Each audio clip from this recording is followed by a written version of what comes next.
বসে বসে উত্তর দেয়, আমার হাত জোড়া। কি বলছো বলো? এখান থেকে বললেই যদি হবে, তবে তোমায় সুহাগ করে ডাকছি কেন? ঘরে এসে সচ্চক্ষে তোমার কাণ্ডটা একবার দেখে যাও। যতীনের তাগিদ গ্রাহ্যের মধ্যে আনে না মলিনা। পরিপাটি করে স্বামীর জলখাবারের থালা গুছোয়। ডালদায় লালচে করে ভাজা খান চারেক বাসি রুটি, দু টুকরো বেগুন ভাজা, একটু দুধ। দেখো, এখানে কিন্তু প্রশ্ন হচ্ছে কিন্তু যে আহ, জলখাবারে কি কি নিয়ে আসে? ডালদায় লালচে করে ভাজা খান চারেক রুটি, কয়টা? খান চারেক, চারটা। দু টুকরো বেগুন ভাজা, তারপরে একটু গুড়। এখান দিয়ে ক্রম দিতে পারে, এই তিনটে তুলে দিল, চারটে তুলে দিল, তারপরে ক্রম দিতে পারে। এখান থেকে শুদ্ধ অশুদ্ধ চলে আসতে পারে। সেই জন্য আমরা তথ্য পাচ্ছি, এটা কিন্তু দাগ দিতে হবে। স্বামীর দিকে জলখাবারের থালাটা এগিয়ে দিয়ে মলিনা বলে, অমন করে হাঁক পারছো কেন? হয়েছে কি? হয়নি, তবে আর একটু হলেই মোক্ষম কিছুটা হতো। মুখ চোখের এক বিচিত্র ভঙ্গি করে যতীন কলটার দিকে ইঙ্গিত করে। তাহলে কেমন করে ইঙ্গিত করে? মুখ চোখের এক বিচিত্র ভঙ্গি করে। মেঝের দিকে তাকিয়ে মলিনা একটু অবাকই হলো হয়তো। ওটা আবার টেনে বের করতে গেলে কেন? না, বার করবো কেন? ভেতরে ঢুকিয়ে রেখে দিই। তারপর আমার আঙুল কটা উড়ে যাক, না হয় তোমার পায়ের গোড়ালি। রুটি ছিঁড়তে ছিঁড়তে যতীন ভ্রু কুঁচকায়। তাহলে এখান থেকে যদি আমরা বলি, মানে প্রশ্ন করতে চাই, তাহলে কেমন হয় প্রশ্ন? এখান থেকে দেখো, দুটো জিনিস হতে পারে। একটা হচ্ছে সংলাপটা কার, এটা কার সংলাপ হতে পারে। এখানে কিন্তু অনেকগুলো সংলাপ আছে। কে বলেছে, বা এটা শুনে আর কি। আচ্ছা, এটা বলে যতীনের প্রতিক্রিয়া কেমন হয়? যে রুটি ছিঁড়তে ছিঁড়তে যতীন ভ্রু কুঁচকোয়। আহা, কি আমার বাক্যি রে! মলিনার স্বামীর প্রতি ভ্রু ভঙ্গি হেনে মেঝেতে উবু হয়ে বসতে বসতে বলে, ধান ভানব মরণকালে, দাঁড়িয়ে থাকি ঢেকিসালে। কবে তোমার হাত কাটবে, পা কাটবে, তাই ভেবে কলটাকে সিন্দুকের মধ্যে পুরে রাখি। এখন দেখো এখানে, এই যে প্রবাদটা আছে, ধান ভাত বানব মরণকালে, দাঁড়িয়ে থাকি ঢেকিসালে, এরকম চার থেকে পাঁচটা কিন্তু পাবে। ভালো করে যদি আমরা লক্ষ্য করি, এরকম চার থেকে পাঁচটা আমরা পাবো। তো এখান থেকে যেহেতু চার পাঁচটা পাবো, সেহেতু কিন্তু এখান থেকে স্তম্ভ হতে পারে, অথবা অথবা ক্রম হতে পারে। স্তম্ভ কিভাবে হতে পারে? যেহেতু চার পাঁচটা এখানে আছে, সেহেতু এখানে উল্লেখ করে দিতে পারে কখন এই কথাগুলো উল্লেখ করেছি। যেমন এখানে আছে যে, আহা, কি আমার বাক্যি রে! মলিনা স্বামীর প্রতি ভ্রু ভঙ্গি হেনে মেঝেতে উবু হয়ে বসতে বসতে বলে। তাহলে মেঝেতে উবু হয়ে বসতে বসতে কি বললো? এই প্রবাদটা বললো, ধান ধান্য মরণকালে, দাঁড়িয়ে থাকে ঢেকিসালে। বুঝতে পারছো? আমি কিন্তু যখন পড়েছিলাম, তখন কিন্তু লিখে রেখেছিলাম। যেমন দেখো, এখানে আরো একটা আছে, থাকলে স্বর, না থাকলে পর। একটা প্রবাদ আছে, তুমি যদি রাজা হতে, আমি কি আর রানী হতাম? ধান ধান্য মরণকালে, দাঁড়িয়ে থাকি ঢেকিসালে, প্রাণের ইয়ার পঞ্চাতেলি। আরো মনে হয় কয়েকটা আছে, আরো কয়েকটা এরকম প্রবাদ আছে। সুতরাং আমাদের কিন্তু মনে রাখতে হবে, সেটা নাটক হোক, ছোট গল্প হোক, উপন্যাস হোক, যখনই আমরা এরকম চার পাঁচটি প্রবাদ একসঙ্গে পাবো, তখনই কিন্তু এটা লিখে রাখতে হবে বা চিহ্নিত করে রাখতে হবে। বা কোথায় বলেছে এটা, কখন বলেছে, কোন প্রেক্ষিতে বলেছে, এবং পরপর ক্রমগুলো মনে রাখতে হবে। বোঝা গেল? তারপর, আচ্ছা, আহার পর্ব শুরু হয়েছে তবু চটেমোটে উত্তর দেয় যতীন, মেইলি শ্লোক কেটো না। আর একটু হলেই তো তোমার আর একটু হলেই তো আমার আঙুল কটা সাবার হয়ে গিয়েছিল।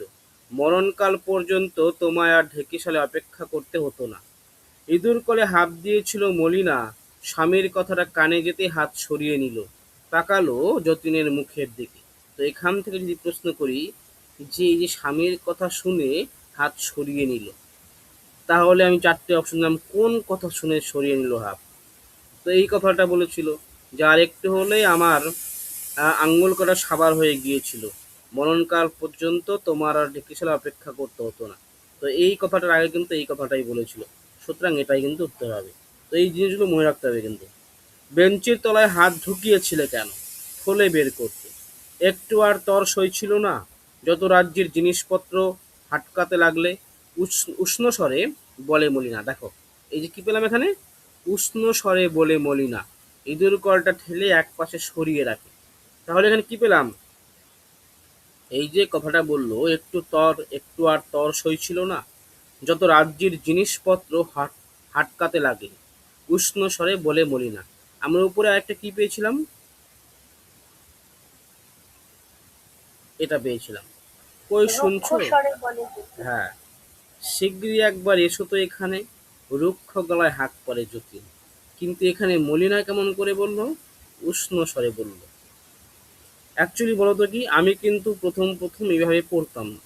আমি হচ্ছে রিডিং করতাম, যেগুলো সাধারণ তথ্য পেতাম লিখে রাখতাম। কিন্তু আমার পড়ার স্টাইলটা চেঞ্জ হয়েছে কোথায় জানো, এই প্রশ্ন তৈরি করতে গিয়ে এবং পড়াতে গিয়ে। মূলত আমাকে প্রশ্ন তৈরি করতে গেলে ভাবতে হতো, এবং ভাবতে মানে চরম লেভেলের। মানে একটা বিষয় কি বলতো, সেটা হচ্ছে আমি যখন নিজে পড়বো তখন আমাকে যতটুকু পড়তে হবে, কিন্তু যখন আমাকে মক টেস্ট তৈরি এবং ক্লাস করতে হবে তখন কিন্তু আমাকে আরো বেশি পড়তে হয়। মানে প্রত্যেকটা বিষয় থেকে আমি যখন শুরু করেছি আর কি পড়ানো, যখন নিজে পড়বে দেখবে কোনো একটা মানে চাপ কম থাকে কিন্তু তুলনামূলক। কিন্তু যখন তুমি পড়াবে কাউকে, তোমাকে বাধ্য হয়েই সেটা ভালো করে গভীরভাবে পড়তে হবে, প্রশ্ন করতে গেলে আরো গভীরভাবে পড়তে হবে। মানে এই হচ্ছে বিষয়। তখন আমার হঠাৎ করে মনে হলো যে কিভাবে পড়া যায়। তো একটা ভিডিও হয়তো দেখেছিলাম যে প্রশ্ন পড়ার স্টাইলটা কেমন হবে। প্রত্যেকটা বই, সেটা উপন্যাস হোক যেটাই হোক না কেন, যত এইভাবে নিজের মনে প্রশ্ন নিয়ে পড়বে, তত কিন্তু দেখবে আরো গভীর থেকে তথ্য উঠে আসবে। তো এই হচ্ছে বিষয়। কেমন করে বললো, উষ্ণ স্বরে বললো এটা, ইঁদুর কলটা ঠেলে এক পাশে সরিয়ে সরিয়ে রাখে। তারপর ব্যাকা চোখে যতীন স্ত্রীর ক্রিয়াকলাপ লক্ষ্য করছিল। কলটা সম্পর্কে এতটা তাচ্ছিল্য তার মনোপুত হয়নি। আবার আবার সেই কথাটা গ্রাহ্যী হলো না, না হলো না। মলিনা উঠে দাঁড়ায়। কথা দিয়েই ও যেন ধমক দেয় যতীনকে, অযথা তুমি সর্দারি করো না তো, আমার সংসার আমি যা ভালো বুঝবো করবো। দেখো, এটাও কিন্তু একটা প্রবাদ। হুম, যে আমার সংসার আমি যা ভালো করবো, ভালো বুঝবো করবো। কোথায় ইঁদুর তার ঠিক নেই, কল পেতে বসে আছে। যতীন বিড়বিড় করে বলল। দেখো আরেকটা শব্দ পাচ্ছি, যতীন কেমন করে বললো, বিড়বিড় করে বলল। প্রথমে একটা পেলাম কি, যতীন রুক্ষ সুরে বলল, কোথায় ইঁদুর তুমি তার কি জানো, আমি বুঝি তাই কল পেতে বসে থাকি, তুমি মাথা ঘামাও কেন? পাল্টা জবাব দেয় মলিনা। কথার শেষে ঘর ছেড়ে চলে যায়। স্ত্রীর অহেতুক একগুঁয়েমিতে বিরক্ত হয়ে ওঠে যতীন। চায়ের কাপ হাতে করে একটু পরেই মলিনা আবার ঘরে ঢোকে। টাকা নেবে না? স্বামীকে লক্ষ্য করতে থাকে মলিনা। নেব না তো টাকা পাবো কোথায়? মুক্তিতে রেশন দেবে? অফিসটা আমার শ্বশুরবাড়ি কিনা? এঁটো থালাটা মেঝেতে রাখতে রাখতে মেজাজি গলায় বলল যতীন। চায়ের কাপটা উঠে নিল। আবার সেই কথা, কতদিন না বলেছি আমার বাপ মা নিয়ে যা মুখে আসে বলবে না। চট করে ওঠে মলিনা। আমার বয়েই গেছে তোমার বাপ মা নিয়ে কথা বলতে। ও, শুনি তবে শ্বশুরটা তোমার কে? মলিনার কথার কোনো জবাবই দেয় না যতীন। যত তাড়াতাড়ি সম্ভব চায়ের কাপটা শেষ করে বেরিয়ে পড়তে পারলেই ও যেন বাঁচে। মলিনা নিরুত্তরে রেশনের থলে গোছায়, বাক্স খুলে টাকা বের করে তক্তাপোশের উপর রাখে। চা খাওয়া শেষ হয়েছে যতীনের। পায়ের মোজাটা ঠিকঠাক করে হাঁটুর নিচে দড়ি বাঁধে। তাক থেকে পেন্সিল আর নোট খাতাটা উঠিয়ে নিয়ে বুক পকেটে গোজে, তারপর একটা বিড়ি ধরে। দেখো এখানে ক্রম হতে পারে কিন্তু, কারণ ভালো করে লক্ষ্য করলে দেখবে ক্রমগুলো হচ্ছে যেখানে কোনো বর্ণনা রয়েছে, একদম চার পাঁচটা বাক্য একসঙ্গে রয়েছে, কোনো কিছু দৃশ্য বর্ণনা করছে, তখন কিন্তু ক্রম হওয়ার চান্সটা অনেক বেশি থাকে। চা খাওয়া শেষ হয়েছে যতীনের। পায়ের মোজাটা ঠিকঠাক করে হাঁটুর নিচে দড়ি বাঁধে। তাক থেকে পেন্সিল আর নোট খাতাটা উঠিয়ে নিয়ে বুক পকেটে গোজে, তারপর একটা বিড়ি ধরায়। ঠিক আছে, এখানে যেহেতু চারটা বাক্য একসঙ্গে আছে, এখানে এই যতীন যখন বেরোবে আর কি, তারপর বর্ণনাটা দিয়েছে এখানে। সুতরাং এটা কিন্তু ক্রম হতে পারে। এই জায়গাগুলোকে কিন্তু লক্ষ্য রাখতে হবে আমাদের। বোঝা গেল? আর টাকা, ৫ টাকার নোটটা হাতে করে যতীন স্ত্রীর মুখের দিকে তাকায়। দেখো এখানে প্রশ্ন হতে পারে, যে ৫ টাকার নোটটা হাতে করে যতীন কার দিকে তাকায়?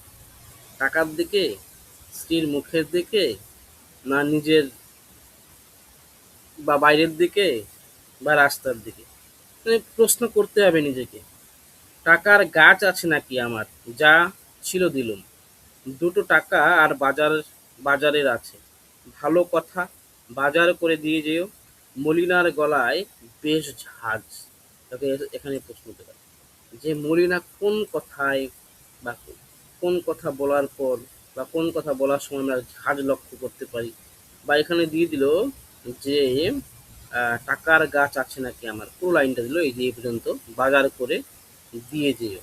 তারপরে অপশন দিল যে কথাটা কেমন করে বলেছিল বা গলায় কেমন ছিল, উন্মত্ত, ঝাঁজ, জোরালো, এরকম 4টে অপশন দিল। সুতরাং লক্ষ্য রাখতে হবে। একটু বুঝি হতভম্ব হয়ে পড়ে যতীন, চট করে জবাব খুঁজে পায় না, সামলে নিয়ে বলে, 15 দিনের রেশন 5 টাকায় হয় নাকি, ফি বার দিচ্ছ? দেখো এখানে একটা তথ্য পেলাম, 5 টাকার কথা বলেছে, 15 দিনের রেশন 5 টাকার কথা বলেছে। এবার নেই তো দেব কোত্থেকে, চুরি বাটপারি করব, ফিরতি প্রশ্ন মলিনার। এক মুহূর্ত স্ত্রীর মুখের দিকে তাকিয়ে থেকে যতীন বলে, বেশ, 5 টাকায় যা হয় নিয়ে আসবো। কথার শেষে নোটটা খাকি হাফ প্যান্টের পকেটে ঢুকিয়ে নেয়। দেখো তথ্য পেলাম যে কোন পকেটে ঢুকিয়ে নেয়, খাকি হাফ প্যান্ট। খাকি হাফ প্যান্ট। যতীন বেরিয়ে যাচ্ছিল, মলিনা বলল আবার, বাজার করে দিয়ে যেও, সময় নেই, 8টায় ডিউটি, 7:30 বেজে গেছে। তথ্য পেলাম, ডাক দিতে হবে। ভালোই তো, আমার আর কি, ডাল ভাত বেঁধে রেখে দেবো, এটা রেঁধে মনে হয়, রেঁধে রেখে দেবো। আমার মুখে সব রোচে। আমারও, যতীনের জবাব। কিন্তু তোমার বন্ধুটি, তার তো আজ সকালেই ফিরে আসার কথা। সন্ন্যাসী মানুষ, তাই আবার প্রাণের ইয়ার পঞ্চাতেলি। এই যে একটা প্রবাদ পেলাম, তো এটা কিন্তু লিখে রাখতে হবে। একটা কাজ করবে, সেটা হচ্ছে খাতায় যখন হচ্ছে প্রবাদগুলো লিখবে বা যখন বই পড়বে, তখন কিন্তু যখন এরকম পাবে না, যে এই যে প্রবাদগুলো পাবে আর কি, তখন 1 2 3 4 করে পয়েন্ট দিয়ে রাখতে পারো। 1 নাম্বার প্রবাদ এটা, 2 নাম্বার এটা, 3 নাম্বার এটা, যখন পড়বে আর কি, তারপরে খাতায় নোট করলে একসঙ্গে লিখবে, তখন 1 2 3 4 এইভাবে লিখতে পারো, তাহলে সুবিধা হবে। ফল চাই, মূল চাই, কলা চাই, কোনো ত্রুটিটুকু হবার জো নেই, হলে তোমার মাথা কাটা যায়। আর আমার বাপ ঠাকুরদাকে স্বর্গ থেকে টেনে এনে হেলাফেলা করা হয়, তাকের ওপর অযথা খুঁটিনাটি কি একটা গুছোতে গুছোতে ভারী গলায় বলল মনে হয়, এখানে ভারী গলায় আছে, দেখেছো?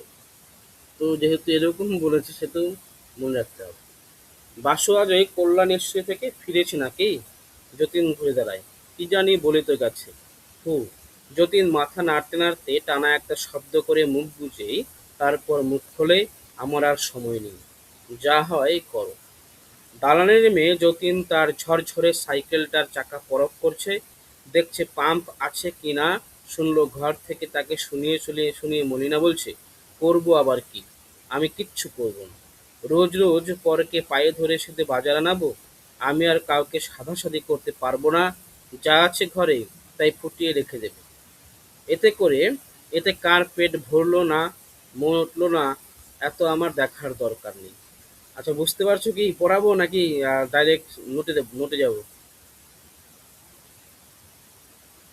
হ্যাঁ স্যার, নোটেই যান, অসুবিধা নেই, বাকিটা আমরা পড়ে নেবো। আচ্ছা আচ্ছা, ঠিক আছে, তাহলে পড়েই নিও।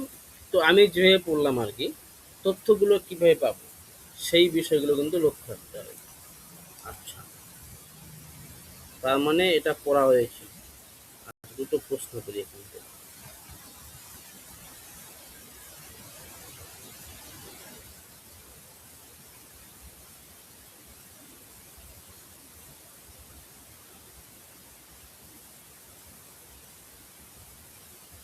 আচ্ছা, এটা বলো, আস্তে আস্তে মাথা নাড়ে বাসুদেব, চুপ করে থাকে, হাসে মুচকি মুচকি। বন্ধুর হাসির অর্থভেদ করতে না পেরে যতীন বলে, যতীন কি বলে, দাঁড়া, মাথায় 2 ঘটি জল ঢেলে নি, তারপর তোর দীক্ষা নেওয়ার কথা শুনছি। অপশন বি, না, খারাপ কেন হবে, একেবারে মঠের মহারাজের মতো দিব্যি দেখাচ্ছে। কার নিষেধ, তোর গুরুদেবের? ওর আশ্রমে তোর একটা জায়গা হলো না। আবার বলছি, আস্তে আস্তে মাথা নাড়ে বাসুদেব, চুপ করে থাকে, হাসে মুচকি মুচকি। বন্ধুর হাসির অর্থভেদ করতে পারে না যতীন। করতে না পেরে বন্ধুর হাসির অর্থভেদ করতে না পেরে যতীন বলে, যতীন কি বলে এটা বলবে। অপশন এ, দাঁড়া মাথায় 2 ঘটি জল ঢেলে নিই, তার উপর তোর দীক্ষা নেওয়ার কথা শুনছি। অপশন বি, না খারাপ কেন হবে, একেবারে মঠের মহারাজের মতো দিব্যি দেখাচ্ছে। অপশন সি, কার নিষেধ তোর গুরুদেবের। অপশন ডি, ওর আশ্রমে তোর একটা জায়গা হলো না। বলো উত্তর কোনটা হবে।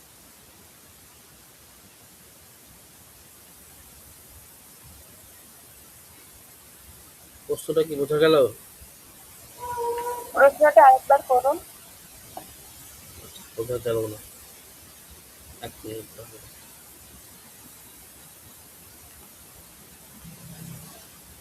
ও, যাই হোক, ছাড়ো। এটা হচ্ছে অপশন এ, দ্বারা মাথায় 2 ঘটি জল ঢেলে নি, তার উপর তোর দীক্ষা নেওয়ার কথা হচ্ছে।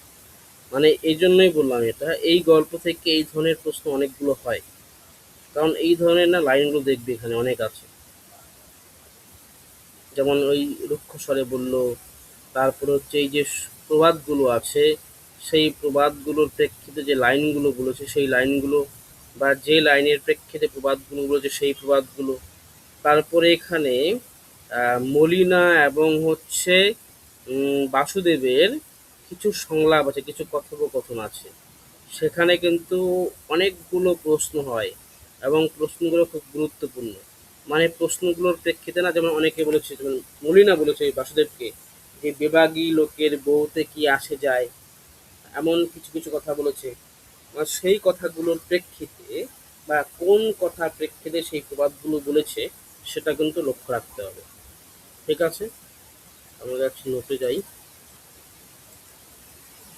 দেখা যাচ্ছে।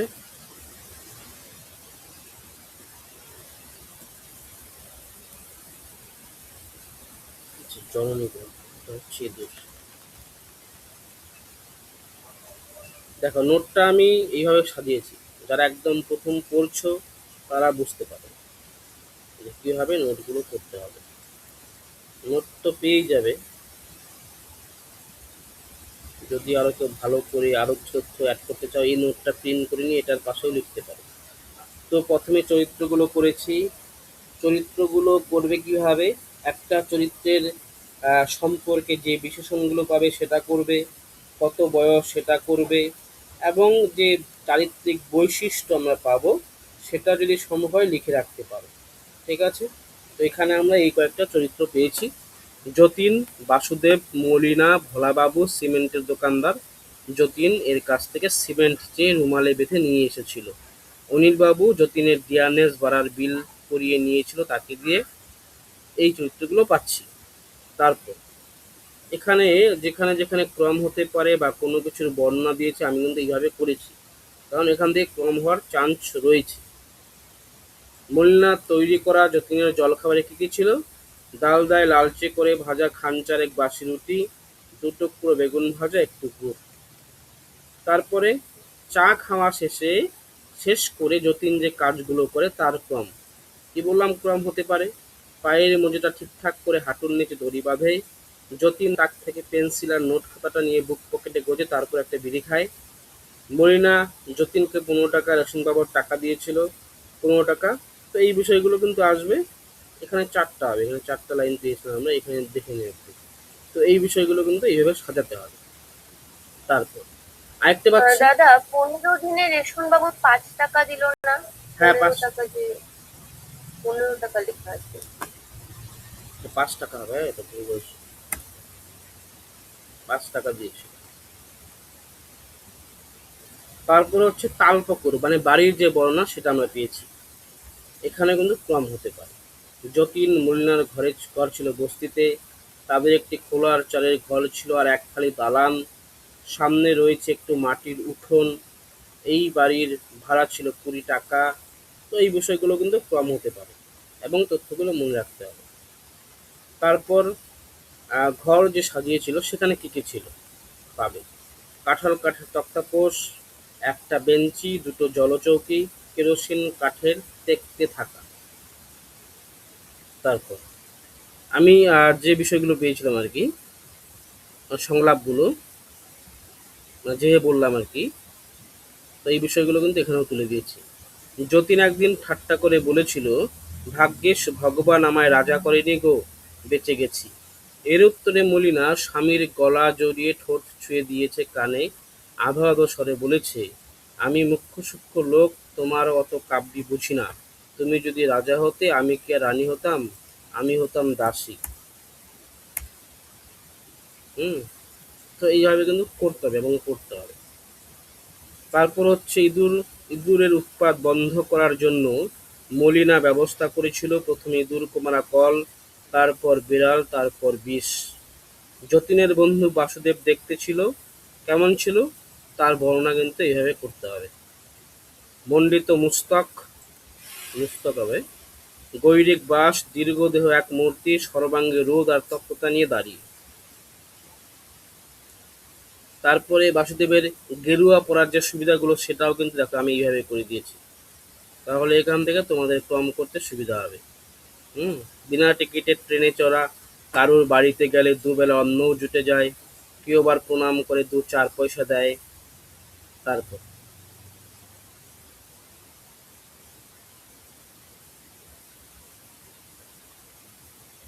মোট কথা এইভাবে পড়তে হবে। তোমাদের গল্পটা পড়ালে না ওখান দিয়ে ভালো করে বুঝতে পারবে, মানে নোট থেকে সহজে হবে না। যাই হোক, আর তারপর হচ্ছে জননী গল্প। দেখো, জননী গল্প এখান থেকে প্রচুর স্তম্ভ মেলানো পাবে, প্রচুর ক্রম পাবে, এই বিষয়গুলো মাথায় রাখতে হবে। কিন্তু এখান থেকে অনেকগুলো আছে। তারপরে এখান থেকে আমরা কি পয়েন্ট দিয়ে স্যার, কিন্তু, হ্যাঁ, বলছি এই ইঁদুর গল্পটা কত সালে আর কোন পত্রিকায় প্রকাশিত হয়েছিল? এখানে নেই। ইঁদুর সম্ভবত উত্তরসূরি হবে, সালটা ভুলে গেছি। ও দেশ, ইঁদুর উত্তরসূরি, উত্তরসূরি 1952। 1952 উত্তরসূরি তো। হ্যাঁ, উত্তরসূরি। এখানে একটা কি পয়েন্ট দিয়ে মুখস্থ রেখেছিলাম আমি, উত্তরসূরি। ইঁদুর র আছে উত্তরসূরি, এভাবে করেছিলাম। ইঁদুর র আছে উত্তরসূরি হবে। মানে আমি একটা লিস্ট দিয়েছিলাম, ওখানে হচ্ছে সমস্ত ছোট গল্পের সাল তারিখ দেওয়া ছিল এবং পত্রিকাও দেওয়া ছিল। হুম। তারপর হচ্ছে জননী গল্প। দেখো, জননী গল্প অত্যন্ত গুরুত্বপূর্ণ এবং একটা ফেভারিট গল্প। এখান থেকে কিন্তু অনেকগুলো আমরা ক্রম পাবো। যেমন হচ্ছে চরিত্রগুলো যদি দেখি, অনুপমা হচ্ছে বড়দির নাম, নিরুপমা হচ্ছে সর্দি, দীনেন্দ্র দিনু মেজদা, অবনী হচ্ছে বড়দার বন্ধু, আর বড়দা চরিত্র আছে, বড়দা আছে, বড়দার নাম উল্লেখ নেই সম্ভবত, উল্লেখ নেই তো। কনক কথকের বড়দার জন্য পছন্দ করা পাত্রী, শচীন জ্যাঠামশাই জননী গল্পে কথকের বাবার বন্ধু, দশরথ এই গল্পে একজন ধোপা। তারপর আমরা শোক পাবো। শোকগুলো কিভাবে করব ক্রম? প্রথম শোক কি? আচ্ছা, গল্পটা তো পড়া আছে নাকি? এই গল্পটা পড়া আছে? হ্যালো। হ্যাঁ স্যার। আচ্ছা, তাহলে প্রথম শোক কি আছে? বড়দির শ্বশুর বাড়ি থেকে চলে আসা। দ্বিতীয় শোক মেজদার অন্ধ হয়ে যাওয়া। তৃতীয় শোক সন্ন্যাস রোগে বাবার মৃত্যু। চতুর্থ শোক সর্দির অসুস্থতা। পঞ্চম শোক মায়ের মৃত্যু। তো এখান থেকে ক্রম হতে পারে, এখান থেকে স্তম্ভ মেলানো হতে পারে, যে শোকের ইসে দিয়ে। প্রথম শোক কি? শ্বশুর বর্দি। দ্বিতীয় শোক মেজদা। তৃতীয় শোক বাবা। চতুর্থ শোক সর্দি এবং পঞ্চম শোক মায়ের। আচ্ছা, এটা সবার মনে আছে এই শোকের ব্যাপারটা? হ্যাঁ দাদা, এটা মনে আছে। আচ্ছা, তারপর হচ্ছে জননী গল্পে মাকে কে কি দিতে চেয়েছিল, এটার ক্রম হতে পারে, এটার স্তম্ভ মেলানো হতে পারে। এটা সহজ, এই যে বর্দি, প্রথমে বর্দা, তারপর বর্দি, তারপরে সর্দি, তারপরে মেজদা, তারপরে কোথাও।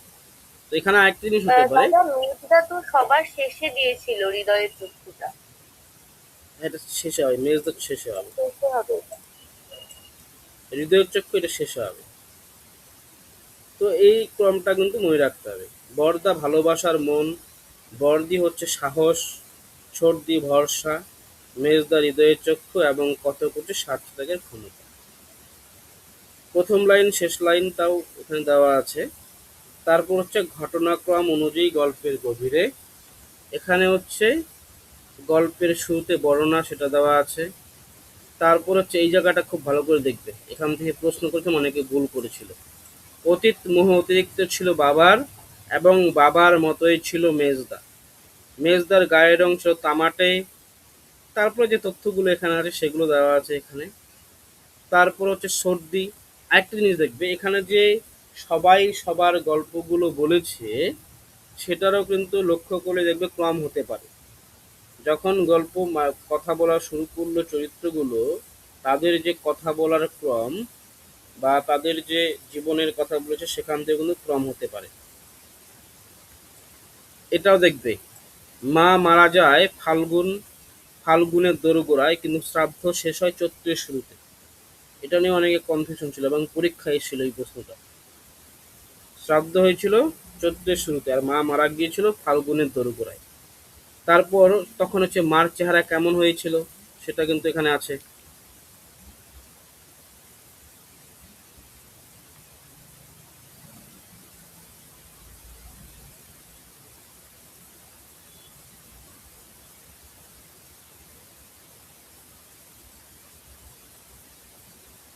লিঙ্ক তো গ্রুপে দেওয়া আছে।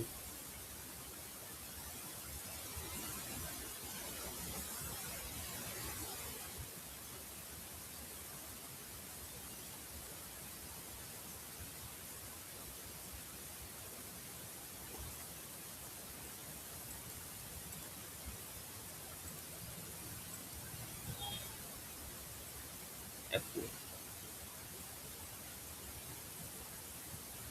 আর তুমি তো জয়েন করেছিলে পূজা আগে। হ্যাঁ করেছিলাম, কিন্তু নেটটা হঠাৎ করে কারেন্ট চলে গেছে, তো ইনভার্টার অন থাকেনি আর ওয়াইফাই অফ হয়ে গেছিল, তো আমি বেরিয়ে গেছি আর পাচ্ছিলাম না। গ্রুপে তো দেওয়া থাকে, লিঙ্কটা গ্রুপে দেওয়া আছে। তো এখানে মার সম্পর্কে বলেছে যে মৃত্যুর আগে মা কেমন হয়ে গেছিল সেটা দেওয়া আছে, সেটা পড়তে হবে। মার মাথার চুল সাদা হয়েছিল, গলার চামড়া দুধের জড়ানো স্বরের মতো কুঁচকে এসেছিল, কপাল ভরা দাগ, আখ পাকা ছানি চোখ নিয়ে মা বিদায় নিল। এখান থেকেও ক্রম হতে পারে যে চুলের কথা বলেছে, তারপর হচ্ছে চামড়ার কথা বলেছে, তারপরে কপালের কথা বলেছে, তারপরে চোখের কথা বলেছে। এইভাবে আমরা ক্রমগুলো মনে রাখবো। মানে ক্রমগুলো শুধু এটার ক্ষেত্রে নয়, আমরা মতিলাল পাদুরির চরিত্র দেখলে এরকম তার চরিত্র সম্পর্কে পাবো। তখন কিন্তু আমরা হচ্ছে ক্রমের ক্ষেত্রে এইভাবে মুখস্থ রাখতে পারবো যে প্রথমে চুলের কথা বলেছে, তারপর তার শরীরের কথা বলেছে, তারপর চোখের কথা বলেছে। শ্রীমতী সামন্তের ক্ষেত্রে একই জিনিস পাবো। তারপর হচ্ছে মতিলাল পাদুরির ক্ষেত্রে পাবো। তারপর হচ্ছে আহ গগন গল্পে চারু মাস্টারের ক্ষেত্রে পাবো। তারপর হচ্ছে গগন গল্পে আরেকটা চরিত্র আছে শেষের দিকে, নাম কি, হাজি সাহেব না কি যেন নাম, মনে আছে কারো? হ্যাঁ ওই চরিত্রের ক্ষেত্রে বদর হাজি, হ্যাঁ বদর হাজির কাছে পাবো। এরকম অনেকগুলো মানে গল্পে আমাদের যে চরিত্রগুলো পাবে আর কি, বেশি মানে এই যে চরিত্রগুলো এদের ক্ষেত্রে কিন্তু এই বিষয়গুলো পাবে। তখন কিন্তু আমরা এইভাবে মনে রাখবো ক্রমের ক্ষেত্রে দেখবে যে এরকম কিছু বর্ণনা দিচ্ছে। হুম। তারপর হচ্ছে হৃদয়েশ্বর মুখুজ্জে সম্পর্কে কিন্তু আমরা এরকম তাদের দৈহিক বর্ণনা কিন্তু পাবো। তখন আমাদের ক্রমগুলো এইভাবে মনে রাখতে হবে। তারপর যখন আগুন তার অকলুষ শিখা বিস্তার করে মাকে আগলে রেখেছিল, তখন তখন যে বসেছিল কে কেমন করে তাকিয়েছিল, কে কিভাবে অবস্থান করেছিল সেটা কিন্তু দেখো স্তম্ভ হতে পারে, ক্রম হতে পারে। বরদা চিতার দিকে তাকিয়েছিল, বর্দি কদমতলায় মাটিতে গালে হাত দিয়ে বসেছিল, মেজদা বর্দির পাশে আসন পা করে, দুই হাত বুকের কাছে, তার চোখ চিতার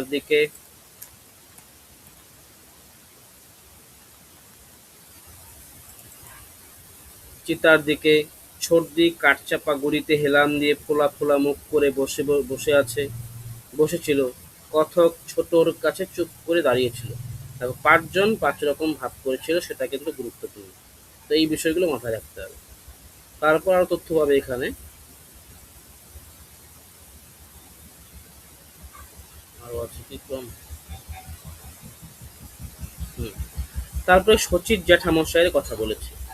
শচীশ জ্যাঠামশাইয়ের কাশির সংসার আমার চোখে ভাসিল স্পষ্ট, অনাবৃত। কিরকম বর্ণনা রয়েছে এখানে? বাঙালি টোলার অন্ধকার গলিতে নরকের মতন ছোট ছোট খুপড়ি মতো ঘরে ওরা থাকে। উনি স্থবির হয়ে পড়েছেন শ্রী শাস্ত্রকে শয্যাশায়ী। বড় ছেলে হোটেলের গাইডগিরি করে। দুটি মেয়ে, একটি পা খোড়া হয়ে গেছে টাঙ্গা থেকে পড়ে, অন্যটি কোনো বাড়িতে যেন রান্না বান্নার কাজ করে। এই যে বর্ণনা দিয়েছে, এটাও কিন্তু প্রম হতে পারে, সেই জন্য এটা লক্ষ্য রাখতে হবে এই বিষয়গুলো। তো এই হচ্ছে জননী গল্প। তারপরে আরেকটা বলি, সেটা হচ্ছে সুন্দরম গল্পটা। সুন্দরম গল্পে কিন্তু আমরা পরে বুঝতে পারবে আর কি, অনেকগুলো ক্রম পাবো। যেমন যতগুলো আমরা এখানে চরিত্র পাবো, সবারই চেহারার বর্ণনা কিন্তু রয়েছে। সেই জন্য প্রত্যেকটি চরিত্রের চেহারার বর্ণনা খুব ভালো করে মুখস্থ রাখতে হবে। মুখস্থ রাখার ক্ষেত্রে আমরা কি পয়েন্ট ব্যবহার করতে পারি, যে কার চরিত্রে কি কি এসছে পরপর। তারপরে এখানে আমরা 5 জন পাত্রীর কথা পাই। যাদব বোসের মেয়ে বনলতা। দেখো এখানে এই যে যাদব, যাদবের ব দিয়ে আমরা মনে রাখতে পারি বনলতা, যাদবের মেয়ে হচ্ছে বনলতা। দ্বিতীয় পাত্রী নন্দ দত্তের বোন, নন্দ, দ পাচ্ছি দেবপ্রিয়া। অনাদি সরকারের মেয়ে অনুপমা। সত্য দাসের মেয়ে, সত্য দাসের মেয়ে মমতা, ত পাচ্ছি ত মমতা। তারপর হচ্ছে জগৎ ঘোষের মেয়ে। বোঝা গেল? তো আমরা হচ্ছে এইভাবে কিন্তু অনেকগুলো মনে রাখতে পারি। প্রথম পাত্রীকে যাদব বোসের মেয়ে বনলতা। যাদব বোস, আরেকটা জিনিস বলি, যাদব এই যে দ পাচ্ছি, তারপরে দ আসবে নন্দ, নন্দর মেয়ে। তারপরে নন্দ, তারপরে হচ্ছে অনাদি, তারপরে সত্য, তারপরে জগৎ। এই ক্রমগুলো কিন্তু মনে রাখতে হবে। তারপর হচ্ছে এখানে লক্ষ্য করলে দেখবে দুই একটা ক্ষেত্রে গুলিয়ে যেতে পারে, কিন্তু আমি প্রশ্ন করেছিলাম। সেটা হচ্ছে, যেমন একটা প্রশ্ন আছে, মেয়েটি দম বন্ধ করে চোখের দৃষ্টি হারিয়ে যেন যজ্ঞের পশুর মতো এসে দাঁড়ালো। কার কথা বলেছে? বনলতার কথা বলেছে। তারপরে এই যে আছে, ভারী ভূ দুটিতে যেন তিব্বতী উপত্যকার ধূর্ত একটু ছায়া প্রচ্ছন্ন এক মঙ্গলিনীকে ইশারায় ধরিয়ে দিচ্ছে। আচ্ছা, এই লাইনটা পড়ে আমাদের কোন চরিত্রের কথা মনে পড়ে প্রথমেই বলো? এই লাইনটা দেখে আমাদের কোন চরিত্রের কথা মনে পড়তে পারে? হয়তো তুমি অনেকদিন আগে পড়েছো, ভুলে গেছো। তো এই যে চরিত্রটা আছে, আমাদের কোন চরিত্রের কথা মনে পড়ে? এটা অনেকেই ভুল করেছিল কিন্তু। এটা দেখে বেশিরভাগ স্টুডেন্ট উত্তর দিয়েছিল সত্য দাসের মেয়ে মমতা। মমতার কথা বলেছে, কেন বলছে দেখো। ঘুটঘুটি অমাবস্যার মতো গায়ের রং, সমস্ত অবয়বে সুপেশল কাঠিন্য, মণিবন্ধ কনুয়ের মজবুত অস্থিসজ্জা, হাতে পায়ে রোম ঘন পারস্য পুরুষকেও লজ্জা দেয়। চওড়া করটির ওপর অতি কুঞ্চিত স্থূলতন্তু চুলের ভার, নীলগিরির চূড়ার মতো স্নিগ্ধ মেঘ স্তবকের মতো এক দৃঢ় দাবিরা নায়িকার মূর্তি। মমতার প্রখর দৃষ্টির সামনে সুকুমারই সংকুচিত হল। বরমালা কাঙাল অবলার দৃষ্টি এই নয়, বরং অকত লজ্জা স্বয়ংবরার জিজ্ঞাসা যেন জ্বলজ্বল করছিল। এই লাইনটা দেখে কিন্তু এই চরিত্রের কথাই মনে পড়বে।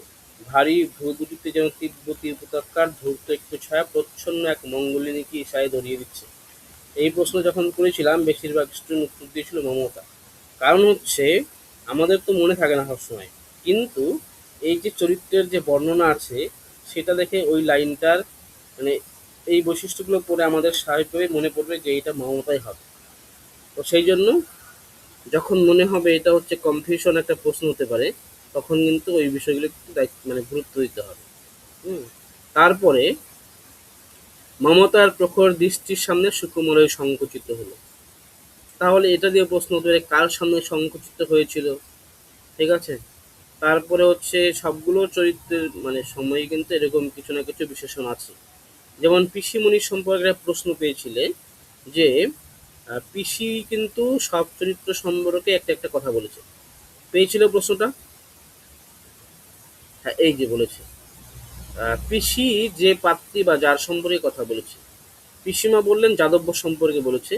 ছেলের আপত্তি তো হবেই, হাঁ ঘরের মেয়ে এনে হবে কি, মুহুরি টুহুরির সঙ্গে কুটুম্বিতা চলবে না। তুলসী সম্পর্কে বলেছে যেতে বল, গা ঘিন ঘিন করছে, কিছু দিয়ে বিদায় করে দে। নন্দদত্ত সম্পর্কে বলেছে হবেই না তো পছন্দ, শুধু গলা দিয়ে তো আর সংসার করা যায় না, তাছাড়া নন্দরা বংশ খাটো। আমি পরে একটুকু বাদ দিয়ে দিলাম, এইটুকু বাদ দিয়ে দিলাম, এতটুকু দিলাম যে সংসার করা যায় না। অনাদি সম্পর্কে বলেছে ভালোই হলো, জানি তো কি কিপ্টে চাষা, কিপ্টে অনাদি চাষা, বিনা খরচে কাজ সারতে চায়, পাত্র যেন পথে গড়াচ্ছে। মমতা সম্পর্কে বলেছে যে হ্যাঁ, সেই তো কথা, বড় হাট্টা কাট্টা চেহারা, নইলে ভালো বরপণ দিচ্ছিল দান সামগ্রী। তো এখানে আরেকটা জিনিস লক্ষ্য করতে হবে, একটু বিমর্ষ হয়ে বললেন। তো কোন চরিত্র সম্পর্কে বিমর্ষ হয়ে বললেন? তখন কিন্তু বলতে হয় মমতা সম্পর্কে বিমর্ষ হয়ে বললেন। বোঝা গেল? আচ্ছা, বোঝাতে পারলাম?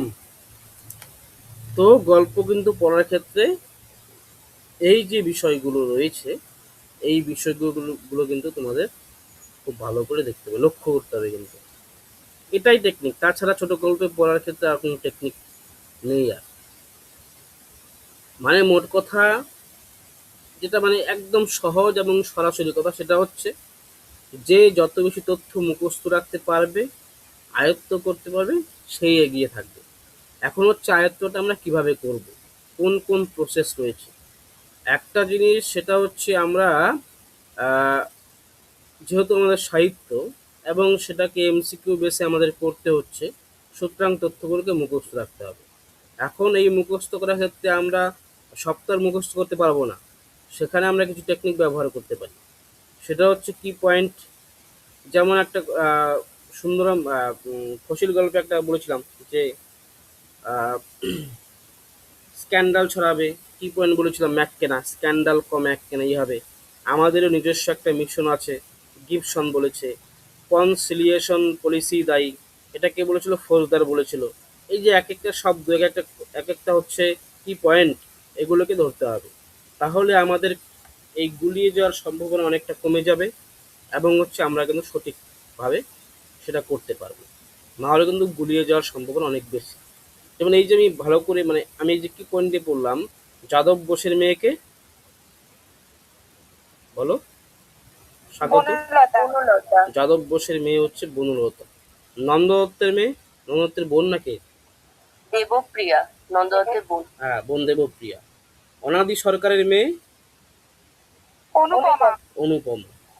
সত্য দাসের মেয়ে মমতা। মমতা। এখানে আমার খাতা আমি পেলাম না, ওখানে আরো কিছু কি পয়েন্ট দিয়েছিলাম আমি, যে আরো অনেকগুলো কি পয়েন্ট ছিল, আগে যারা ক্লাস করেছিল ওরা জানে। তো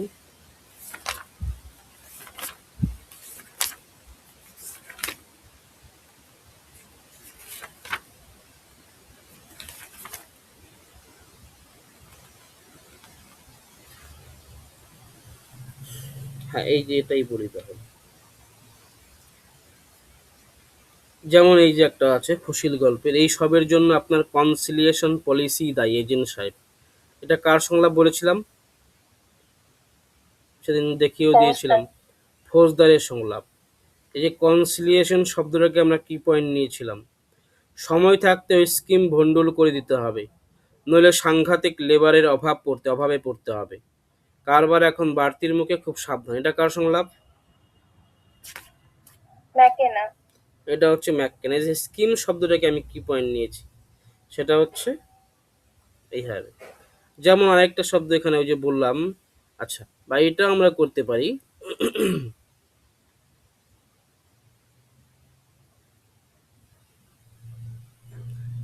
যদি ক্রমের ক্ষেত্রে বলি, সেটা হচ্ছে বনলতা দেবপ্রিয়া অনুপমা মমতার বাড়িতে গিয়েছিল, হয়ে গেল।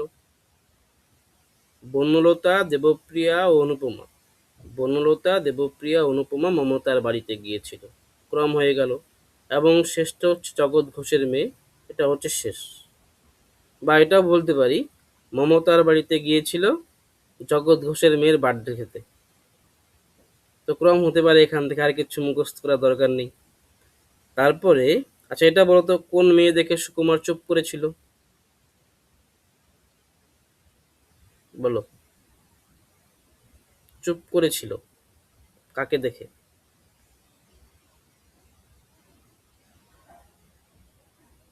বলো, মনে আছে কারো? এখানে বললাম না, ওই যে তোমার হচ্ছে কি বললাম, কার সম্পর্কে বললাম, কি যেন বললাম একটু আগে, কোন চরিত্র সম্পর্কে? ও পিসি বলেছিল একটা। আচ্ছা এখানে এই যে, হ্যাঁ, এখানে যে চরিত্রগুলো পাবো, বনলতা, দেবপ্রিয়া, অনুপমা, বললাম না যে সবার সম্পর্কেই যখন সুকুমার দেখতে যায় তখন তার একটা মানে প্রতিক্রিয়া হয় আর কি। সেরকম কাকে দেখতে গিয়ে চুপ করেছিল? আরেকজনকে দেখতে গিয়ে মুখ ভার করেছিল। তো এই বিষয়গুলো কিন্তু লক্ষ্য, একদম ছোট ছোট তথ্য, কিন্তু এগুলোর থেকে স্তম্ভ হতে পারে। চুপ করেছিল কাকে দেখে? বনলতাকে দেখে। হুম। যেমন নোটটাতে সব হয়তো নেই, কিছু কিছু বাকি আছে, আমি আবার আপডেট যখন করি তখন অ্যাড করে দিই এগুলো। তারপরে মুখ ভার করেছিল কাকে দেখে? আচ্ছা আইডিয়া করো, কাকে দেখে মুখ ভার করে থাকতে পারে? কাকে দেখে? মমতাকে। মমতাকে দেখে মুখ ভার করেছিল। তারপরে এটা বলো, যে ম্যাচ হবে না যা ঝিরকুট চেহারা, এটা কার সম্পর্কে বলেছিল? রানু বলেছিল। একদম পাতলাকে ছিল। স্যার, অনুপমা। অনুপমা সম্পর্কে। হ্যাঁ। তো আমরা যখন করব আর কি, যখন পারবো না তখন কিন্তু আমাদের চিন্তা করতে হবে, শুধু হুটহাট উত্তর দিলাম সেটা কিন্তু নয়। যে ঝিরকুট চেহারা আমি পারি না, কিন্তু কাকে বলেছে একটা আইডিয়া করি। সবার মধ্যে মমতা তো হবেই না, কারণ ও ছিল একটা ভয়ানক চেহারা, তো হবেই না কিন্তু। তো সেই অনুপমাকে দেখে আমরা যে রোগা এবং অতি তন্নি বলেছে, তো এটা হতে পারে। আরেকটা আছে, সে বোধহয় জানে তার এই অপ্রাকৃত পৃথুরতা লোক হাসাবার মতোই, এটা কার সম্পর্কে বলেছে? কনফিউশন, এই লাইনটাও কনফিউশন। হ্যাঁ, এটা দেবপ্রিয়া সম্পর্কে।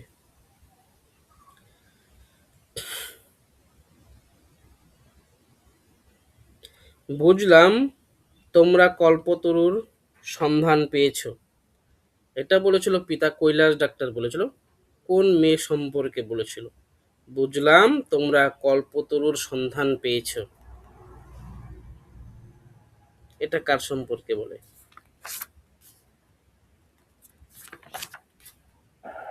জগৎ ঘোষের মেয়ে। এটা হচ্ছে জগৎ ঘোষের মেয়ে সম্পর্কে বলে। One more unfortunate, Kailash doctor বলেছিল। কথাটার মধ্যে কিসের আভাস ছিল? প্রশ্ন দিয়েছিলাম। বেদনার আভাস ছিল। তো এই যে বিষয়গুলো আছে আর কি, এগুলো কিন্তু খুব ভালো করে লক্ষ্য করতে হবে। হুম। ওই যে বললাম, ডাব্লিউএইচ ওয়ার্ড সবসময় এটা দিয়ে পড়তে হবে, নাহলে কিন্তু হবে না। তো এই বিষয়গুলো লক্ষ্য রাখতে হবে। আচ্ছা কোথায় গেল? আচ্ছা ইঁদুর গল্পটা দাঁড়াও একটু নিচের দিকে দেখি, এই জায়গাটা দেখি, কারণ এখান থেকে কয়েকটা প্রশ্ন হবে। হ্যাঁ, মানে যে কোটেশনগুলো দেখবে আর কি সেগুলোই। ভেবেছিলাম সম্পূর্ণটা পড়াবো, কিন্তু যেহেতু ধৈর্য নেই বা তোমাদের হচ্ছে ভালো লাগছে না, বা ধৈর্য আছে কিন্তু ভালো লাগছে না, সেই জন্য নোটের থেকে বললাম। কিন্তু এই জায়গাটা একটু দেখো, পরে দেখবে আর কি। আহ,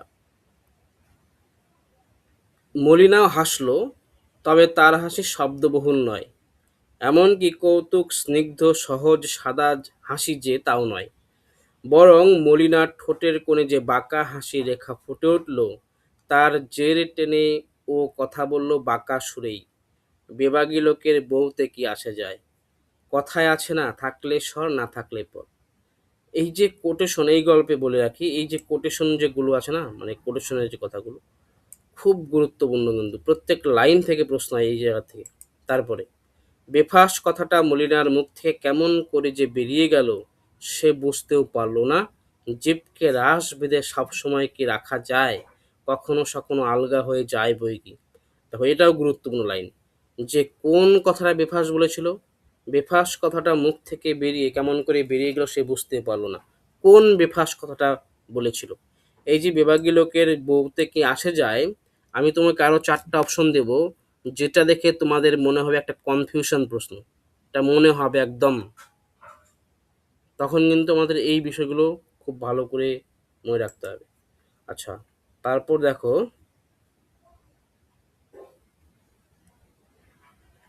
দাঁড়াও বইটা আমি বের করি, বইটাতে দাগানো আছে আমার। এই জায়গাগুলো মানে প্রত্যেকটা গল্পেই কিন্তু এরকম লাইনগুলো পাবে, বিশেষ করে এই জননী গল্প এবং হচ্ছে নিম অন্নপূর্ণা মতিলাল পাদুরী, এই গল্প দুটো আরো বেশি কঠিন। এখান থেকে যদি আমরা কি কেন কিভাবে প্রশ্ন না করে পড়ি, তুমি বুঝবেই না কিছু। এই বিশেষ করে নিম অন্নপূর্ণা গল্পটা, নিম অন্নপূর্ণা গল্প থেকে কিন্তু সেদিন স্কোর সবাই খুব একটা ভালো করেনি। কোথায় গেল জননী?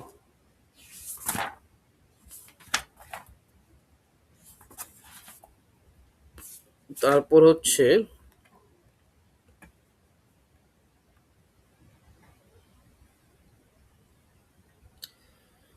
নিজেকে আরো স্পষ্ট ব্যক্ত করার আশায় মলিনা বলে, আপনার বন্ধু ফিরে আসতে সন্ধে হয়ে যাবে, ততক্ষণ অপেক্ষা করলে আমার আর যাওয়া হয় না, হাড়ি আগলেই বসে থাকতে হবে, রান্না বান্না শেষ করে রাখি, উনি এলেই আমরা আজ আপনার সঙ্গে আশ্রমে বেড়াতে যাব। একটু হয়তো অবাক হয়েছিল বাসুদেব, কিন্তু সবাক হলো যখন, তখন তার গলার সুরে সহজ একটা প্রশ্ন শোনা গেল। কি শোনা গেল? আশ্রমে যাওনি কখনো? এটাও কিন্তু প্রশ্ন পাবে, ভালো করে লক্ষ্য রাখবে। তো এখান থেকে যদি বলি আরো কয়েকটা অপশন দিয়ে দিই একদম সেম টু সেম, তাহলে কিন্তু গুলিয়ে যাবে। তো এই যে কোটেশনের কথাগুলো বললাম, এগুলো কিন্তু এই গল্প থেকে খুব ভালো করে মনে রাখতে হবে। বোঝা গেল? এখন বলো আর কোন গল্প থেকে বলবো?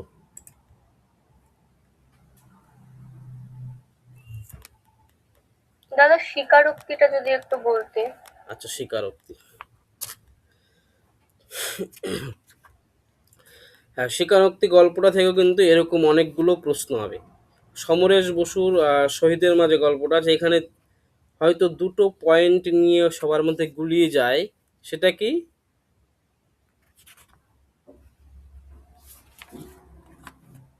শহীদের মা নাম কি? বিমলা। বিমলার কয়জন পুত্র ছিল, সন্তান ছিল? 3 জন। 3জন। তারপর বলো কজন ছিল?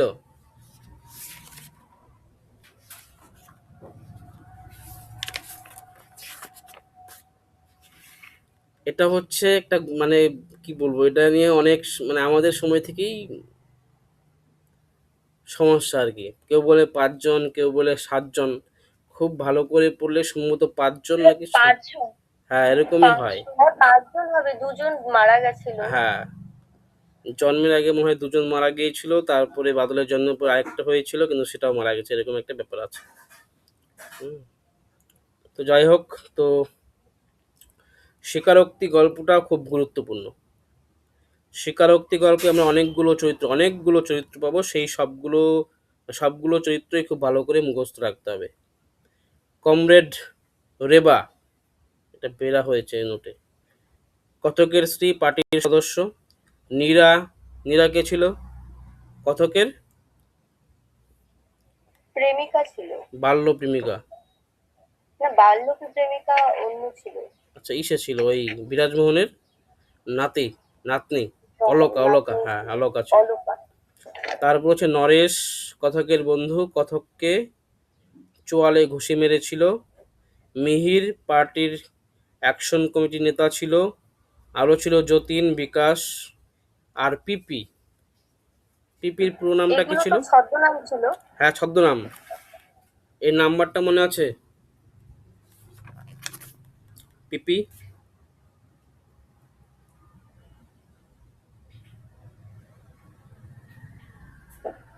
না মনে নেই। পিপির নাম্বারটা বলো তো, কেউ, আমি ভুলে গেছি।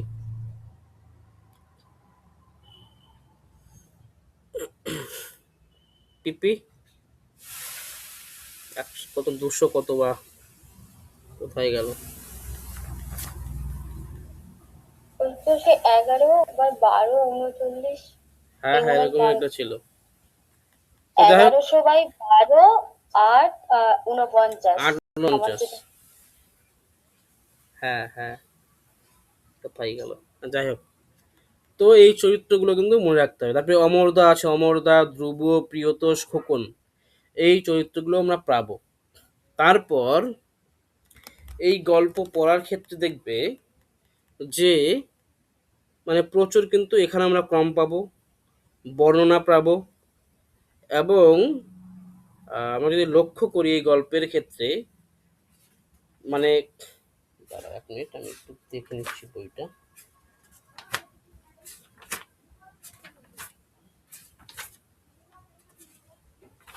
সমুদ্র হচ্ছে, তারপর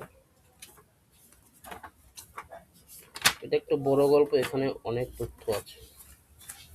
এইভাবে কিন্তু এই যে হোয়াই মানে ডব্লিউসি ওয়ার্ড এগুলো ব্যবহার করে কিন্তু পড়তে হবে, নাহলে কিন্তু সমস্যা হবে। আর এই গল্পটা হচ্ছে ফ্ল্যাশব্যাক, মনে রাখবে এই গল্পটা কিন্তু ফ্ল্যাশব্যাকের প্রচুর ঘটনা পাবে, প্রচুর ঘটনা ফ্ল্যাশব্যাকের। এই যে হঠাৎ জেলে আছে, কোন একটা দৃশ্য দেখে, কোন একটা দৃশ্য দেখে সে অতীতের দৃশ্য কিন্তু বলছে, তাই তো? কোন একটা দৃশ্য দেখেই কিন্তু সে অতীতের দৃশ্যগুলো বলছে।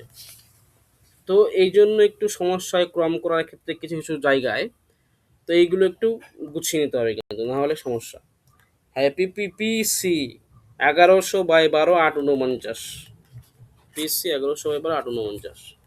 তো গল্পটা কি নিয়ে? গল্পটা বলেছে একটা রাজনৈতিক পার্টির ইস্তাহার, বা রাজনৈতিক পার্টির সদস্যের বন্দী অবস্থায় লিখিত স্মৃতিচারণ থেকে এটা লিখেছে গল্পটা। 22শে ডিসেম্বর বেলা 10টা হবে তখন, আমার কাছে ঘড়ি ছিল না। এই গল্পতেও মনে হয় একটা কোনো কনফিউশনের জায়গা আছে। তারপর হচ্ছে শীতের বেলা দেখে আর লালবাজার থেকে লর্ড সিনহা রোড পর্যন্ত রাস্তার চেহারা দেখে আমার মনে হলো তখন বেলা 10টাই হবে। যদিও একটা আচ্ছন্নতা আমাকে গ্রাস করেছিল, সারারাত্রি ঘুম হয়নি। লালবাজার হাজতেই সেই ঘর, টিমটিমে অকম্পিত সেই আলো, চার দেওয়াল জুড়ে সেই সব বিচিত্র আঁকাজোকা, হিজিবিজি লেখা আর অর্ধোন্মাদ বন্দি। সে আমার দিকে স্থির চোখে মাঝে মাঝে তাকাচ্ছিল, হেসে উঠছিল, বিড়বিড় করে বলছিল বা গুনগুন করে গানের সুর ভাসতে ভাসতে এমন করে দেওয়ালের দিকে এগিয়ে যাচ্ছিল যেন ওখানে কোনো দেওয়াল নেই, একটা দরজা আছে, খোলা দরজা, যেখান দিয়ে সোজা বেরিয়ে যাবে। কিন্তু দেওয়ালের গায়ে গিয়ে ধাক্কা খেয়ে স্থির নিশ্চল হয়ে যাচ্ছিল। তো এটা প্রথমটা হচ্ছে বর্ণনা দিচ্ছে, সেটা কিন্তু ক্রম হতে পারে। তারপর যে তথ্যগুলো পাবো, পরশুদিন পরশুদিন ওরা তাই এই ধারণার বশবর্তী হয়ে, কোন ধারণার বশবর্তী হয়ে? 3টি ছোকরাকে সেই ঘরে ঢুকিয়ে দেওয়া হয়েছিল, যাদের দেখে আমার মনে হয়েছিল ওরা যেন হাজতে আসেনি, চায়ের দোকানে আড্ডা মারতে এসেছিল। তো এখানে প্রাথমিক যে বর্ণনা সেটা কিন্তু এখানে দিয়েছে। তারপরে আমি এখানে আর হচ্ছে এই যে ওদের যে পার্টির নেপোলিয়নের কথা বলেছে, এদের কয়েকটা চরিত্রে কিন্তু বর্ণনা আছে, দৈহিক বর্ণনা, সেটা কিন্তু একটু মুখস্থ রাখতে হবে। ওর নামটা হচ্ছে কি, মিহির যতীন, মানে এদের যে বর্ণনা আছে সেটা কিন্তু এখান থেকে ক্রমটা মুখস্থ রাখতে হবে। এবং এখানে দেখবে এই যে প্রশ্নগুলো বললাম না, হচ্ছে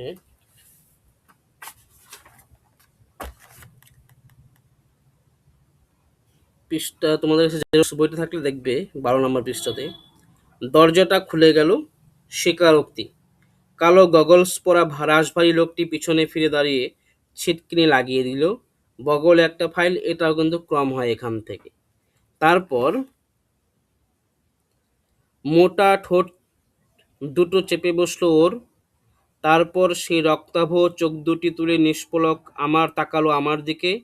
লোকটার মুখটা যেন ফুলে উঠছে, চোয়াল শক্ত হয়ে উঠল, আর আমার সামনে ভেসে উঠল ধলেশ্বরীতে ঝড় উঠবো উঠবো করছে, আকাশ কালো হয়ে উঠছে, বায়ুকোণে চিকুরহানা বাজের দুর্গর্জন। হ্যাঁ, এই লাইনগুলো খুঁজছিলাম আমি। সেটা কি? এই যে একটা চরিত্র চোখে পড়লো, এই চরিত্রকে দেখেই তার কিন্তু এই অতীতের কথা মনে পড়লো। এই গল্পটাতে পুরোটাতেই দেখবে যে তার কোনো একটা দৃশ্য দেখছে বা কোনো একটা দৃশ্য মনে পড়ছে, সেটা থেকেই সে অতীতের কথাগুলো কিন্তু বলছে। তার ছোটবেলার ঘটনা বলছে, ঢাকার কথা বলছে, বা হচ্ছে তার অতীতের বাবা মেরেছিল সেটার কথা বলছে, মার সঙ্গে মামা বাড়ি যাচ্ছিল সেটার কথা বলছে। এই গল্পের ক্ষেত্রে কিন্তু এই বিষয়গুলো খুব গুরুত্বপূর্ণ। এগুলো যদি খুব ভালো করে ধরতে পারো, দেখবে গল্পটা কিন্তু খুব সহজ হয়ে যাবে। তারপরে দেখি আরেকটা, ধলস্রীতে ঝড় ঝড় উঠবে। তারপর আরেকটা বলছে এখানে, একটা দুর্যোগ গেল, হয়তো আর একটা দুর্যোগ আসবে, তারপরে আর একটা, তারপরে। জীবনব্যাপী দুর্যোগ, তাকে রোধ করা যায় না। যে বিশ্বে বাস করে, বিশ্ব প্রকৃতির মধ্যে দুর্যোগের নানান কার্যকারণ ইন্ধন। এবং আমি কেন দুর্যোগের মাঝখানে? এর একমাত্র কারণ, আমি যে কারণে ছেলেবেলায় স্কুলে পালিয়েছিলাম। আরও কৈশোরে 14 বছর বয়স হবে, তখন বিধবা বিনাদির কথা। আচ্ছা, তার আগে একটু আছে, এটা বললে বিষয়টা পরিষ্কার হবে। লোকটা বলল, আমরা যেন যেমন জিজ্ঞেস করি, আপনারা সবাই সেরকম জবাব দেন। সত্যি বলছি, আমি টায়ার্ড টায়ার্ড। কোনো মানে হয় না রোজ রোজ একই কথা, সেই একই কথা। জানা কথাই তো বাপু, আপনারা কেউ কিছু বলবেন না। নিন সিগারেট খান। কোনো জীবনেই সুখ নেই মশাই। বিপ্লব করেই বা কি সোনার রাজত্ব তৈরি করবেন আপনারা? ইংরেজ আমলে আমরাও অনেক কিছু ভেবেছিলাম। বসুন আসছি। কোটটা তুলে নিয়ে ফাইলটা হাতে করে লোকটা চলে গেল, দরজা টেনে দিয়ে গেল। তারপর একটা দুর্যোগ গেল, এই প্রসঙ্গে কিন্তু এলো হচ্ছে বিনাদির কথা। বিনাদির কথা কিন্তু এখানে এলো। তারপরে দেখো, গোপকি বিনাদির সঙ্গে যে অমরদার সম্পর্ক এবং চিঠি দিত এবং দেওয়া নেওয়া করতো কথক, সেই কথাগুলো কিন্তু এখানে বলেছে। তারপর হচ্ছে দেখো, তারপরে ঘটনা, বইটা একটু বের করে রাখো তাহলে বুঝতে পারবে। হুম, আচ্ছা, মা বলল যে ওকে, যে ছেলেটাকে কেন আতুরেই মুখে নুন পরে পুড়ে দিইনি। তারপরে দরজাটা আবার খুলে গেল, অন্য একজন ঢুকলো, সেই ফাইল হাতে, ধুতি পরা, শার্টের ওপর কোট, চেয়ারে এসে বসলো, পকেট থেকে কতগুলো কাগজ বের করে দেখলো। তো এখানে ওই আন্দোলনের কথাগুলো বলেছে, এবং তারপরে কিন্তু আমরা এখানে আরেকটা কথা পাবো, এখানে অতীতের কথা এখানে এসে নাকি।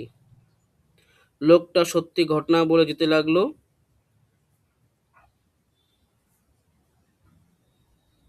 হুম, তারপরে এখানে কিন্তু এই যে পার্টিতে কেউ সমন করেছে সেই কথাগুলো পাই। আপনি যখন কিছুই বললেন না, তখন সবাই মিলে গেছে। আমি বললাম, এসব আমি কিছুই হয় না।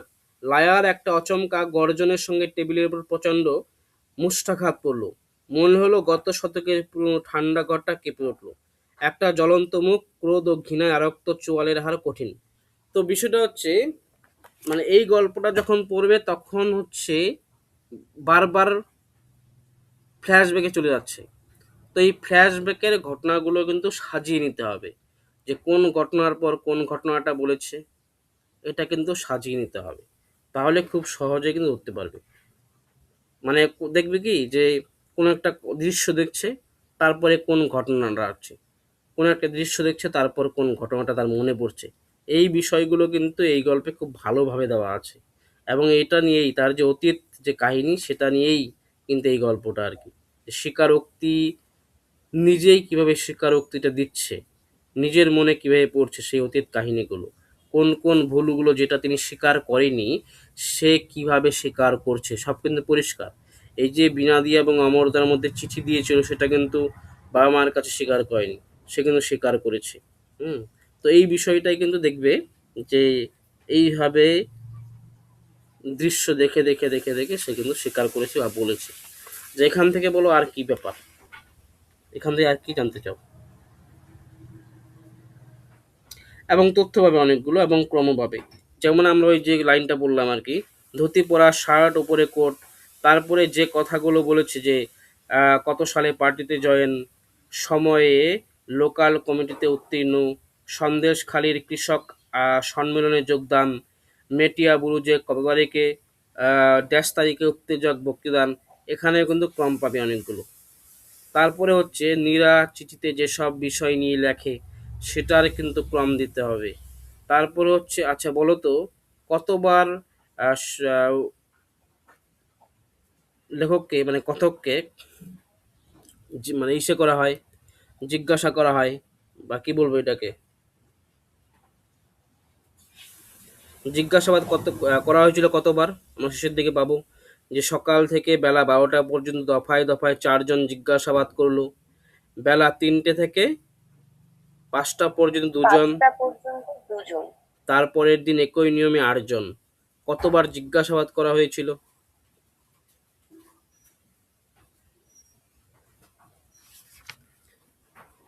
আচ্ছা, এই গল্পটা পড়ে মানে আমি যেটা বুঝেছি আর কি, তথ্য তো অবশ্যই আমাদের নেট মানেই তথ্য মুখস্থ রাখতে হবে, কিন্তু গল্পের প্যাটার্ন বা গল্প পড়ার ক্ষেত্রে কিন্তু বিভিন্ন সময় বিভিন্ন জিনিস মনে রাখতে হবে। যেমন আমরা যদি নিম অন্নপূর্ণা গল্পটা পড়ি তখন কিন্তু আমাদের হচ্ছে ওই WS ওয়ার্ড কি কেন কিভাবে এটা বেশি করে মনে রাখতে হবে। জননী গল্প বা জননী গল্পের ক্ষেত্রে কিন্তু এটা একটা মননশীল গল্প, মানে দারুণ একটা গল্প। এখানে খুব ভালো করে মন দিয়ে পড়তে হবে, মানে একটা তোমার যদি অনুভূতি সহানুভূতি সেখানে না যোগ করো তাহলে গল্পটা ভালো করে পড়তে হবে না, পড়তে পারবে না আর কি। তেমনি স্বীকারোক্তি গল্পে কিন্তু ফ্ল্যাশব্যাক এটাকে লক্ষ্য রেখে পড়তে হবে, না হলে মেলাতে পারবে না। যেটা আমাদের হয় নির্বাস উপন্যাসে গিয়ে, নির্বাস উপন্যাসটা কেউ যদি প্রথম পড়ে তাহলে আমার মনে হয় না সে রিলেট করতে পারে, বুঝতেই পারবে না। কিন্তু আমরা যদি ধরে ফ্ল্যাশব্যাকটাকে গুছিয়ে নিয়ে পড়ি, যে বিমলা কোথায় ছিল, ছিল হচ্ছে রেঙ্গুনে, তারপরে কোথায় এলো, বজ্রযোগিনী এলো, তারপরে কোথায় এসেছিল, কপোতাক্ষর তীরে যে ওই গির্জাটা ছিল সেখানে এসছে, সেখান থেকে এসছে হলুদ মোহন ক্যাম্পে, এই হলুদ মোহন ক্যাম্প থেকে ভুবনবাবুর সঙ্গে বাস করছে 2 বছর থেকে, হলুদ মোহন ওই পল্লীতে বাস করছে। তো কিন্তু আমরা কিন্তু নির্বাস উপন্যাসে পাবো একদম আগোছালো ভাবে, কখনো হচ্ছে এই তোমার রেঙ্গুনের কথা বলছে, কখনো হচ্ছে বজ্রযোগিনীর কথা বলছে, কখনো হলুদ মোহন ক্যাম্পের কথা বলছে, কখনো ওই কোথায় ছিল, উম, যে হসপিটালে ছিল সেটা কোথায় যেন, মনে আছে কারো? সেই হসপিটালে থাকার সময়কার কথা বলছে। তো এই জন্য কিন্তু আমাদের ওটা গুলিয়ে যায়, 2-1বার পড়লেও গুলিয়ে যাবে ভালো করে বুঝতে না পারলে। তো রিলেট করতে হবে, কিন্তু যদি আমরা রিলেট করতে পারি সহজেই প্রথমবারেই আমরা বুঝতে পারবো। আমি এই জন্য ওটা পড়ে পড়ে খুব ভালো করে সাজিয়েছিলাম, যে আগে যাত্রাপথটা দেখে তো কীভাবে চলে আসে, তারপরে বুঝতে পারি যে যখনকার কথা বলছে তার মানে অর্থাৎ এই জায়গাটা ফ্ল্যাশব্যাকের, অর্থাৎ হচ্ছে বজ্রযোগিনীর কথা বলছে কখনো, হুম, বা রেঙ্গুনের কথা বলছে। এই বিষয়টা ধরতে পারলেই আমরা সহজে বিষয়টা ধরতে পারি। হুম, তো এই গল্পের ক্ষেত্রে কিন্তু দেখবে ফ্ল্যাশব্যাকের অনেকগুলো আমরা কথা পাবো, যে কোনো একটা দৃশ্য দেখে এখানকার কথা বলছে, এখান থেকে ক্রম হতে পারে, এবং কি কেন কিভাবে এটা তো অবশ্যই জানতে হবে। তো এই হচ্ছে ছোট গল্প পড়া আমি যেভাবে পড়েছিলাম আর কি, বা আমি এখনও যেভাবে প্রশ্নগুলো তৈরি করি, যেমন আমি ওই জননী গল্প এবং বিমল করের ইঁদুর গল্প থেকে প্রশ্ন করলাম, এইভাবে কিন্তু প্রশ্ন করেছি। আজকে হচ্ছে নতুন প্রশ্ন হবে, দেখা যাক কে কতটুকু করতে পারো। বোঝাতে পারলাম? কারো কোনো জিজ্ঞাসা থাকলে বলো।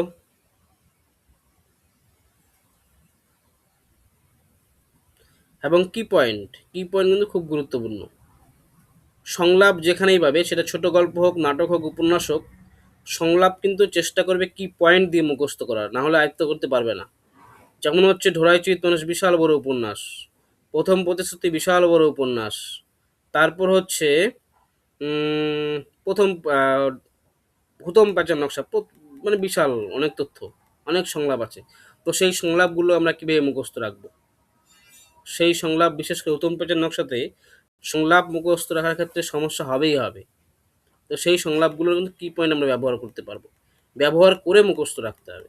যেমন প্রথম প্রতিশ্রুতি উপন্যাসের কথা যদি বলি, সেখানে একটা কথা আছে যে আমার মতো সবার জন্য ছাই পোড়া কপাল না হয়, এরকম একটা কথা আছে।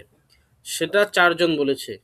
সেটা সারদা বলেছে, শঙ্করী বলেছে, ক্ষান্ত ঠাকুরন বলেছে, আরেকজন বলেছে। তো এই 4 জন বলেছে।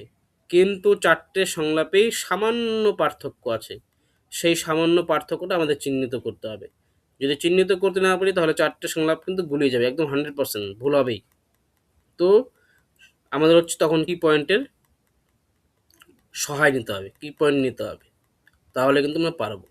তো ছোট গল্পের ক্ষেত্রেও আমরা যে সংলাপগুলো পাবো, বিশেষ করে হচ্ছে সিদ্ধেশ্বরী লিমিটেড গল্পে অনেকগুলো চরিত্র পাচ্ছি, অনেকগুলো সংলাপ পাবো। তারপর এই যে স্বীকারোক্তি গল্পে অনেকগুলো সংলাপ পাবো, অনেকগুলো চরিত্র পাবো। দেখবে তোমরা বুঝতে পারবে যে গল্পগুলোতে অনেকগুলো চরিত্র এবং অনেকগুলো চরিত্র পাবে, সেখানে কিন্তু সংলাপের গুরুত্বটা একটু বেশি।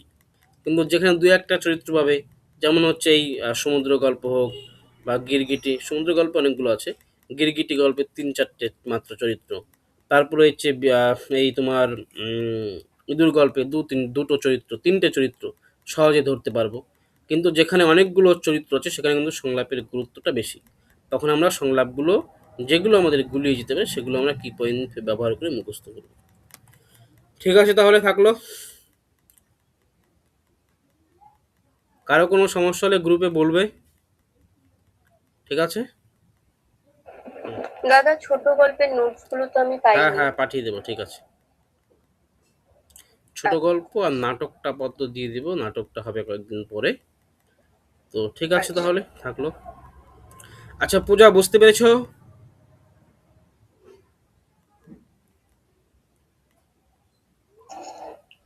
হ্যাঁ স্যার, বুঝতে পেরেছি, কিন্তু আপনি প্রথমে যেভাবে শুরু করেছিলেন ওটা বেশি ভালো হতো। হ্যাঁ, অ্যাকচুয়ালি ওই মাঝখানে কি বলবো, মানে কনসেন্ট্রেশন ব্রেক হলো, এটা একটা সমস্যা। যাই হোক, ঠিক আছে, এইভাবে পড়তে হবে আর কি গল্পগুলো। ঠিক আছে।